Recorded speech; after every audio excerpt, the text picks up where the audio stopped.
Roomies. Welcome back. It's been a long, long time. Yes, it Yes, has. we know. But life just keeps happening to both of us Yeah, on the same day. right. Okay, so we've been trying to make it back, hang out with you guys, but it's just been a time. Boy, life been life in. You hear me? Life and I'm quite sure we are not alone in that, Right. looking outside. Right. But the dumpster fire seems to be catching. Right. So but we do what we can. So we're here to talk Yeah. about movies that we Yeah. haven't seen before. Um, just to catch up on things because Lindsay is a film major. Again, has a film degree. Yes. She got her degree and she knows everything. Yeah. And I and I wrote and did like media and film reviews for about 20 years or so, like, for the pandemic and everything. But there's still lots of movies that we missed, right? Yeah. So that's what we're here to do. Real life roomies catching up on movies that fell between the cracks. So welcome in, welcome in, welcome in. Yeah. Today we are talking about the Canterville Ghost from 1995. Yes. A movie Yes, I had never knew existed. yeah. I didn't know this movie existed either until maybe a few months ago. Um, Really? yeah, I never heard of it before. Wow. Um, I just saw it on YouTube because YouTube has movies and stuff, and sometimes the Mhm. movies are free. Mhm. And so I saw the poster, and because the movie stars Patrick Stewart and Nev Campbell, right? Right. So 1995, Patrick Stewart is doing Next Generation on TV, whatever. And then also he's a very well-renowned actor as Right. well Right. on stage, stuff like that. And then you have, Nev Campbell, who's getting her stars rising at this time. She's going to do Scream pretty soon after this, a Hmm. bunch of other stuff. And so it's just kind of funny knowing how, big these actors became or are famous now. I never heard of this film before. Hmm. Yeah. Like all the reactions that I watch, whatever, and no one has ever mentioned this. And so I was like, Right. wow. So I just like decided to watch it one day, Yeah. uh, and really enjoyed it. And so I suggested it here for Lindsay. Hmm. Luckily, she had never seen it either. Yeah. So we got to kind of like have our first times viewing this with the same kind of mind. So, Right. Right. Yeah. but yeah, You believe it's that was based. like 30 years ago. It's crazy. Yeah, yeah. I mean, 1995. Wow, six. Yeah. Sorry. So what? We were 13. Yeah, Mhm. that was the Olympics that came to Atlanta that year. Hmm. Yeah, I remember that. Hmm. Yeah, missed this completely somehow. Yeah. Maybe it was the Olympics. I don't know. Maybe that was it. Maybe that was it. Yeah. Well, actually, it was a TV movie, so maybe that was why I didn't really see. Yeah. Yeah, Mhm. that could have very well been the reason as well. Because I Yeah. didn't really watch too many TV movies. Yeah, not really. Yeah. There wasn't like a whole lot of TV movies that were like, unless it was around the holidays that were for kids. Hmm. This one was definitely much more of a family-oriented movie. I remember TV movies being more like Not Without My Daughter, stuff like Hmm. that. Or what about your Uh, friends? yeah, yeah. So, this is apparently based on a story I think written by Sir Byron. Okay. But yeah, going towards the plot, we have Hiram Otis and his wife have come to stay live in England because he's got a research grant for his profession. And he found this castle for a really good price, and it comes with, a groundskeeper and a cook and everything, right? Hmm. Um, and then we have, of course, his daughter Jenny, who's played by Nev, who doesn't want to be there because, of course, she doesn't. She's a teenager who's moving from, I think it was like Indiana or something. Yeah. A whole nother country. Yeah, to England. Although, in my mind, moving from Indiana to England sounds great, but like, Right. I guess it depends on how much you love Indiana. I Um, guess. so the castle. Oh, she also has two brothers, who are just rambunctious. They start, Little brothers do. yeah. I guess I don't know. I mean, I didn't have smaller siblings, so Yeah. I was like, oh my god, could y'all not touch everything? We just got here. Yo, Um, that would yeah. annoy the entire hell out of me. Yeah. Yeah. Especially because they're moving to a castle. It's already furnished. It's got all the stuff from people who lived there before, historical items, and they are just touching everything and running around. And I'm just like, Hmm. this is not. Right. Please get your kid. So the castle is said to be haunted by the ghost of Sir Simon Canterville, who is, of course, played by Patrick Stewart. Um, and he's so funny to me. And this is really why I like pushed this movie here because like watching it, I just thought he was so funny. So he is doomed to haunt the grounds at night, right? Hmm. But during the day, he still exists. So, but he's like confined to this cell that's like in the dungeon, right? Somewhere in the house, in the secret passage.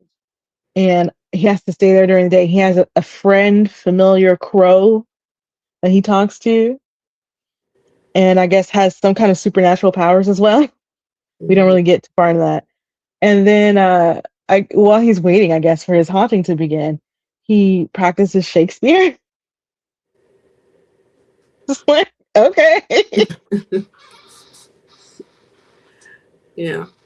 Yeah. I mean, that's normal. You Yeah, practice Shakespeare. sure. Yeah. I mean, if you've been dead for 100 years, what else do you have to do, I guess? Um, and they hear all about this ghost and stuff from people who like live there, and they're like, oh, you may hear this, you may hear that. Ginny actually meets this the only other kid in the movie, Hmm. the young Duke of Cheshire, who has seen the ghost. He says he has seen the ghost. He believes it's real. Um, but Jenny's dad doesn't believe her. Jenny's dad, I don't think Jenny's dad likes her. He acts like he's her stepfather.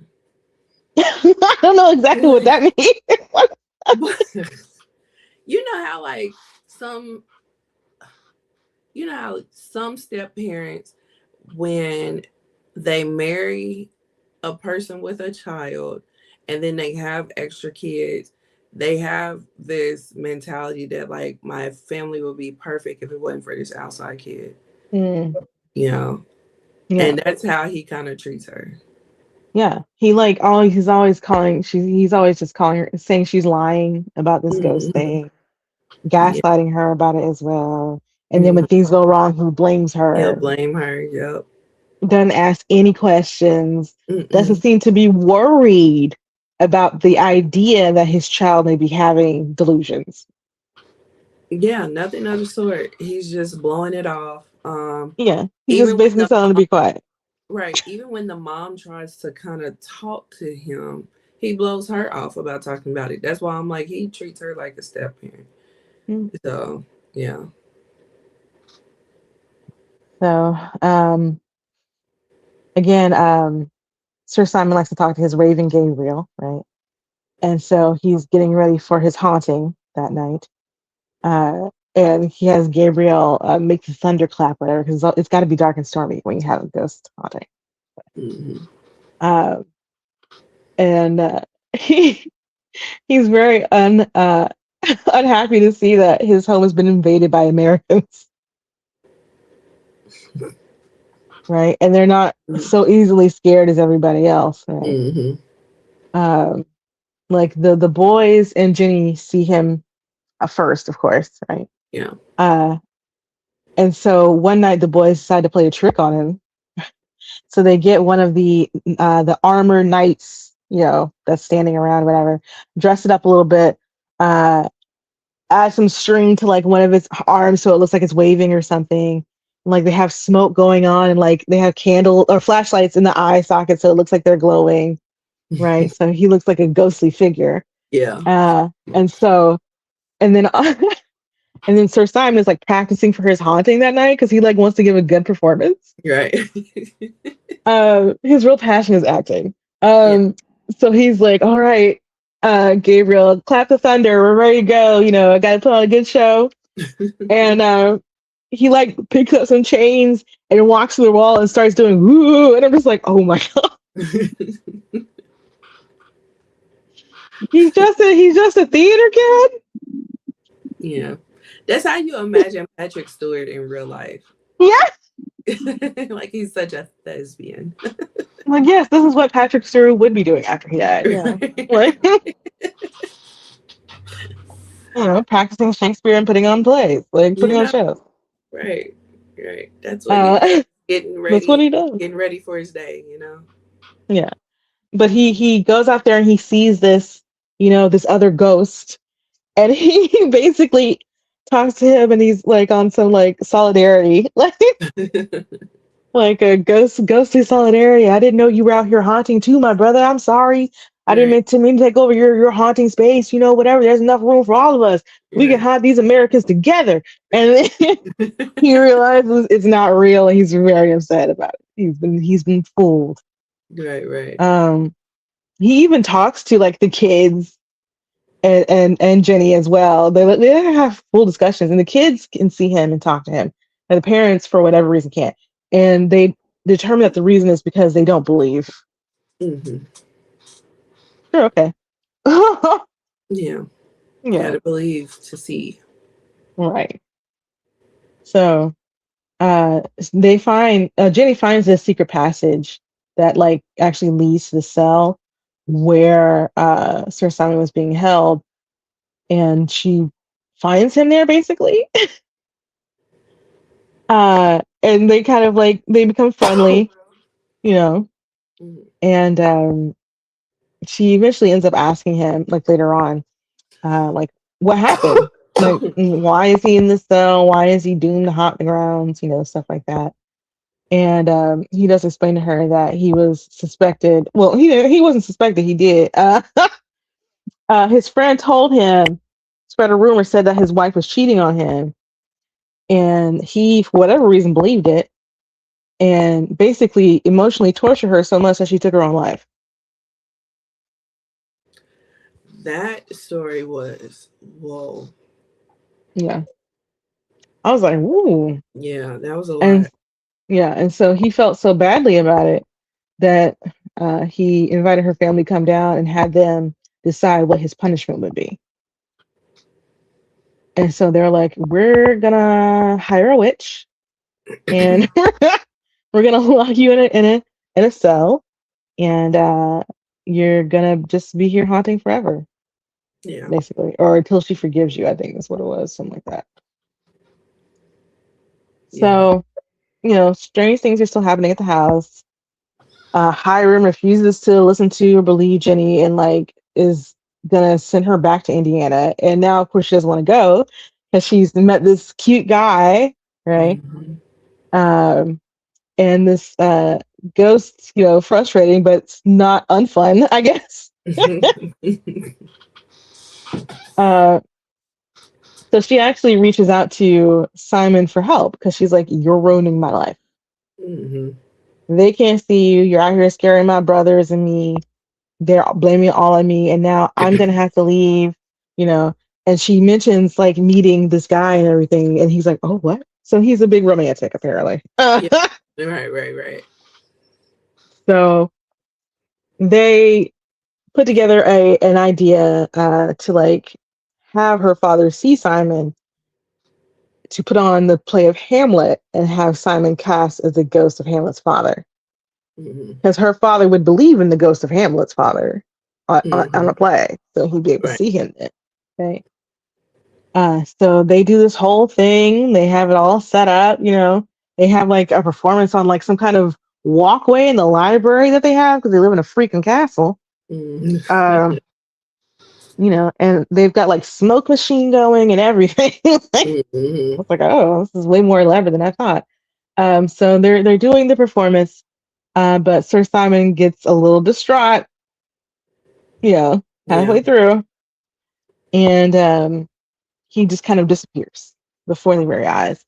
And everybody's like, "See, Dad, that was the ghost." And he's like, "That was special effects." By whom? Right. Right. And The where she get three the money American to do teenagers who just got here? right. And where she get the money to do these type of special effects. But Sir. when you are adamant in your convictions, nothing Nothing is gonna deter you from it. I thought you were a researcher. Turn it Yep. on. Open the page. Do Right. something. Ask Right. a question. But that's the thing. Because of his profession, Yeah. he is like it's always a logical explanation for everything. But that's the thing, though. He doesn't provide any logical explanations. All he ever does is blame Just Jenny. yeah. Yeah. You know, if he was saying, well, yeah, it was because of this thing happened and the light was this way and da da da or whatever. Okay, fine. But he does not even attempt to try the science in a way. It's just Nope. Jenny's fault. Yep. Yep. Yep. Absolutely. Yeah. So Jenny realizes like the passage that they were using from the play is basically what triggered Simon. And that's when he actually confesses to her exactly what exactly happened, you Hmm. know, for his wife's death and everything. Um, and apparently, like his friend just wanted his wife to himself. I was Yeah. like, see, you should have listened to your wife. You seem to not have any problems before this, according to you. Right. Right. All of a Everything's sudden, you're great. listening to this dude. Right. Yeah. Yeah. Moral of the story: listen to your wife. Right? You know, life will be so much better. Taking stock your relationship. Yeah. Does it seem like something that would be happening Right. or not? Or You know, no. So, and how much of a monster do you want to be to hmm, drive your spouse to suicide? man, man. When I tell you, I was listening to that story, like, what? I know. Because Like, none of the rest of the movie is that dark. I was like, oh, that's really dark, actually. Okay, yeah, you were abusive to this poor lady for no reason. extremely. To where she opted for death Yeah, instead of life with you. yeah. I know she had to feel like she was going crazy because according to you, the relationship was good before that, and all of a sudden, you making Just bam. accusations and locking her in rooms and stuff. Like, Right, right. That is tough. so, And so he was cursed to haunt the house by night and lament her death by day, which honestly seems fair. Yeah. Um, and he can only rest if he is redeemed, of course. Hmm. Uh, and like, there's this whole rhyme poetry that like goes through the whole movie. It starts with it, they say it through several times about bringing peace to Canterville and stuff, and like there's certain things that have to be done, and then there will be peace. Who wrote it? We don't know. Hmm. Maybe it was the witch. I don't Maybe. Yeah. Ain't no telling. know. So they go through the prophecy together and they figure out what may need to be done. And so one of the things she has to do is pray for him. And Hmm. so he actually takes her through like this portal in the fireplace, the realm of darkness, to plead to the angel of death on his behalf. I was like, that's a lot. Hmm. She's a teenage girl who she just got here. Right. Okay. You know, and for some reason it takes a really long time. We don't get to see that really like what's going on there. And it's going on so long, people think that she's missing. So they start like panicking, searching the house and the land and everything, and they've got like all the staff and like everybody who's been in the movie basically in on it to watch, right? Hmm. And so they find like a cloak she was wearing in the library, and everybody except for Hiram, of course, is like, "Oh, it must have been the ghost," and of course he still doesn't believe it because you got to have a really hard-headed non-believer in these movies. Hmm. Uh, and then we start to hear Jenny's voice, and we can see her in like Sir Simon's portrait over the fireplace. They start hearing like music, and they run to the library later that night, and the fireplace opens, and they see Jenny like trying to get out of the realm of darkness, and they're calling out to her, this way, because it's like very foggy and dark, so nobody can really see anything. Why nobody's like, let me get a flashlight? I don't know, but at least you could be like, follow the light. Yeah. But she eventually gets out there before the portal closes. I do wish they had shown us like what was going on Hmm. while she was in there, and why it Yeah. took so long, stuff like that. Right. It would have They been put, nice. it was probably on the cutting room floor somewhere. Probably. Um, so anyway, so Jenny takes the family to Sir Simon's cell in the house, and they find his skeleton chained up there because he was also chained up and starved to death. Yeah. Uh, Gabriel is gone. I guess he's free. Mm-hmm. We don't know how Gabriel came to be or anything about Yeah. Gabriel other than yeah. He was just there. Yeah. And so other parts of the poem start to happen. So there's a broken chapel bell that never rang and now it starts to ring. There is an almond tree that never bloomed or blossomed and now it's doing that. So it's fulfilling the prophecy and letting you know that Sir Simon is redeemed or forgiven for what he did. And then we also hear he's also buried right next to his wife, and we hear her uh like talking to him, whatever. It's like happy to hear him read his poetry again or something. I was like, girl, you better than me. I know it's been Man, 400 years, but but the still, last time I saw you, right. yeah, So, yeah. yeah. I mean, So, we're always the forgiving type, you know. mm-mm. No, we're not. Till Yeah. death do us part, bitch. Like we're dead, so I'm done. Because of you. Right. Right. All of So this is because of you. Yeah. the family decided to stay at the castle indefinitely. Um, since Lord Canterville's like giving him his blessing and peace come to Canterville, all that stuff. Mm-hmm. Um, Jenny gets this ring that belongs to Lady Eleanor, and they visit the grave. Her and her boyfriend visit the grave, right? Because he Okay. was always telling her, don't give up on love and da da da. And like his whole thing was like, once he found out like there was a romance going on, he was like, I have to help you. Right. Nothing else matters. Like, Right. Right. Right. It was like his so redemption. yeah. So we can hear, she's thanking him for everything about, that she learned from him and all that kind of stuff. And then again, we hear the voices of Simon and his wife being Mm-hmm. reunited and happy, I guess. Mm-hmm. And that's the end of the movie. Yep. And then all is well in Canterville. So it's a nice little tight 90-minute, family Mm-hmm. movie. Yeah. Yeah. So, what was like one of the main things that you liked about the movie? Um, Patrick Stewart and Nev Campbell had a really good chemistry. Mm-hmm. You know, Definitely. um, I kind of like how silly his character is. Yeah. Um, yeah, even though the rest of it is very dark. Yeah. I like the kids' ingenuity in creating that fake ghost, and then Mm-hmm. also they never gave up, even though their dad was being a total a-hole to them. He continued Yeah. to be an a-hole. And to her specifically, because there was one scene where he invites the boys to come do something and Uh-huh. like doesn't say anything to her, and I was like, really? Yeah. Wow, Right. dad. Right. Right. Show us how you really feel. Hmm. You know. Like you'll be okay with your mom, right? Like, oh, okay. Right. Like how you know I didn't want to go. Hmm. You know.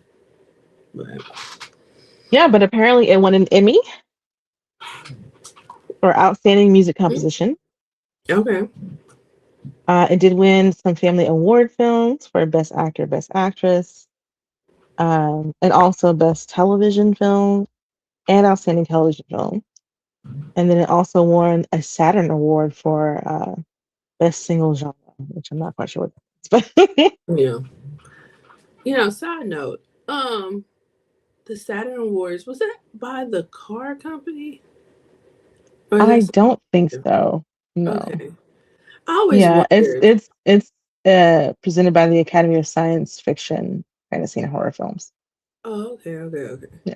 Yeah. Because I But again, always wondered. no. Yeah. Okay, cool. So, so yeah. you know, you can't really go wrong with Patrick Stewart, you Mhm. know, Sir Patrick Stewart. And sometimes it feels like, especially in this, it kind of because it's an Englishman mixed in with Americans.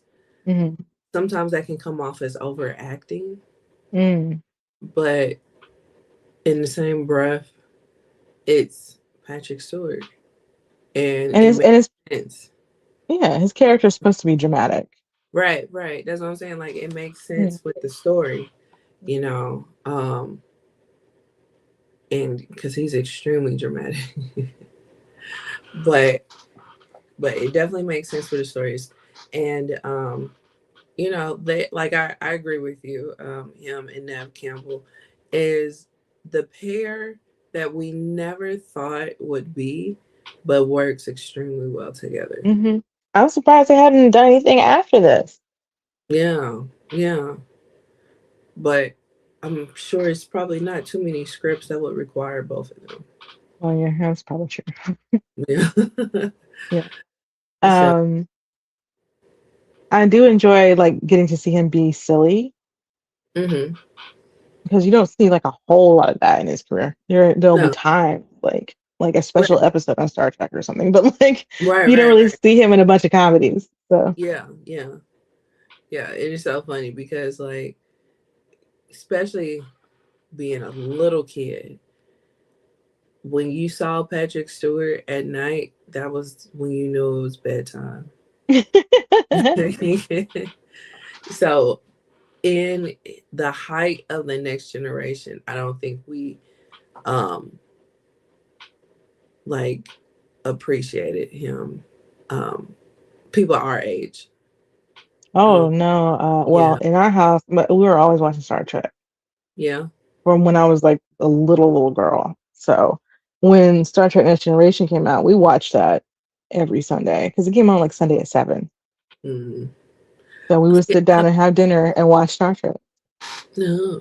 See, where I'm at, it came on at 9 o'clock on Fox. Hmm. So you would watch what you watch, and this was before Fox had news. Oh yeah, remember Yeah, those days? I know, right? So yeah, so like when they started having news, that came on at 9. But yeah, it would come on at 9, and that's when you'd be like, "Well, it's time to go to bed." So, Mhm. but but yeah, like going back on it now, and then when you see his other stuff, because we all knew Jean Luc Picard, but when you Yes, see his other stuff, you're like, he's an amazing actor. yeah, Yeah, he's and got especially range. if you're an X-Men fan, you know what I'm saying? Like Oh yeah, you know, if you didn't know him from Star Trek, you definitely knew him from X-Men. So right. Come on. yeah, There's gonna be some kind of geeky nerdy thing that he's been in that you are going to know. absolutely, absolutely. And then Nev Campbell, of Oh course, we love her from Scream. yeah, Yeah, that was a cultural phenomenon. So to see her prior to Scream, that was pretty cool. he was also in Dune 1984. Oh, Yeah, I remember because I think he had hair in that one. okay. And I was like, Patrick Stewart with hair? I know, right? So yeah. So yeah, definitely was cool to see both of them together, and their chemistry was really well. Hmm. So yeah. So you ready to rate? Yeah, what did you think of the movie? So yeah, before we rate, let's go over our movie ratings. We have 1 as trash AF, 2 it exists, 3 entertaining, 4 great, and 5 a true classic. I would give it a 3. I would give it a solid 3. Yeah, yeah, a solid 3 is I feel like most appropriate. Why would you give it a 3? I would give it a 3 because it is entertaining. And their chemistry on the screen was very well. was very well. Now it wasn't like the best I've seen them in, and it wasn't the best I've seen period, but it was entertaining. It kept my attention for the most part. Mhm. Yeah, it was entertaining and surprising. Hmm. Uh, yeah. Um, and I didn't mind watching it twice. Yeah, So yeah, I could definitely, if I had seen it then, I definitely think I probably would have seen it more than that yeah, because it's yeah. just a fun little spooky movie coming out at the right Hmm. time. Right, right, right. Mhm. Oh, girl, he was also in Robin Hood Men in Tights. Uh huh. Yep. So was. So he's been all over the place. Yeah, yeah. So that is the Canterville Ghost. I also saw that they did make that into a TV show for one second. Yeah, Yeah. yeah, I just saw that. I haven't seen the show itself though. Mm. Um, but it would be interesting to see them like do kind of a remake because Patrick Stewart is out here still acting, so Yeah, he is. And he seemed he's like been he's out been the here same age for the past 35 years. my entire life. You're Like, right. So yeah. Yeah, yep, definitely. because he was also in The Prince of Egypt. He's been in a lot. Hmm. Yeah, he's definitely been in a lot. He's been in The Sims. The Sims? Yeah. Oh wow. He's probably the life of Oh, the party in real oh, life. he's got so many stories. It's got to be crazy. Yeah. I can definitely see him being the life of the party. And he's done a bunch of voice acting work, especially for video games. I can believe that. He has one of those very, very, very unique voices. He does. And he has a lot of bass in it, and it's very commanding. And then the accent on top of that. So, yeah, Hmm. absolutely. You're like, ooh, read me a story. Yeah. Right, right. Hell, read the telephone book. Yeah. Fine. Yeah, Whatever. right. He's I gonna don't, make it I don't sound care. good. Yeah. Right, right. So, yeah, I can definitely see that. So, are you ready for my suggestion? I'm ready. So, have you heard of the Wild and Wonderful Whites of West Virginia? Yes. Have you seen it? I'm not sure.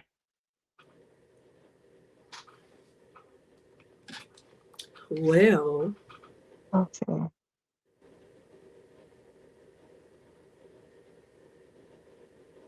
Oh, okay. No, I haven't. okay, cool. Are we talking about the documentary or? Yes, yes, a documentary. I might have. I'm not sure. Is this about the inbred family? No, they're not inbred. That's funny because somebody else said that too. No, they're not inbred, but it is about a family. Um, the inbred family. I Is it know different? what you're talking about, but because Okay. they are generations worth of inbreds. Okay. No, this one I haven't seen then. Okay, yeah, But it looked it is a family. It is a family. yeah. So Yeah, it looks this like it's on YouTube. it probably is on YouTube, but it's on Plex for free. So Okay, great. um this documentary I saw years ago on Netflix, and one of the producers is Johnny Knoxville. Hmm.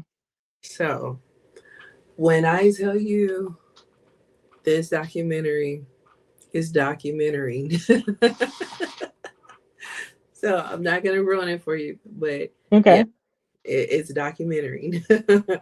So yeah, so it's gonna be pretty interesting to get your thoughts. So yeah. So that's my suggestion. The Wild and Wonderful Whites of West Virginia. Well, then we will be back with that Yes. next time. But in the meantime, Lindsay, where can people find you? You can find me everywhere at L_Ranelle. That's L_RANELLE. And also on my other podcast, The Ish We Talk, where me and my cousin we discuss certain topics. Hot topics. Yeah, certain hot topics. So yeah. Um, where can we find you, Maria? Well, you can find me online at Blue Sky, Valor More Dollars, .bski.social.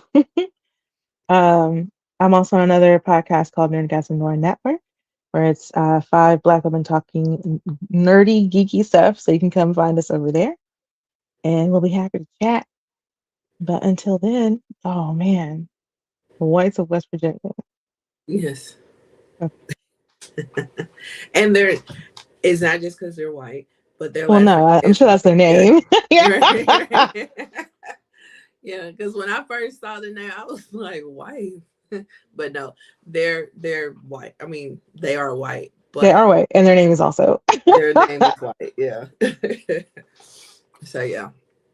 So yeah, so join us next time while we Mhm. talk about the wild and wonderful whites of West Virginia. Yeah. Yeah. So this was episode 88 of Oh my Roomies God. Review the Getting up. Movies. And we will see you guys for episode 89.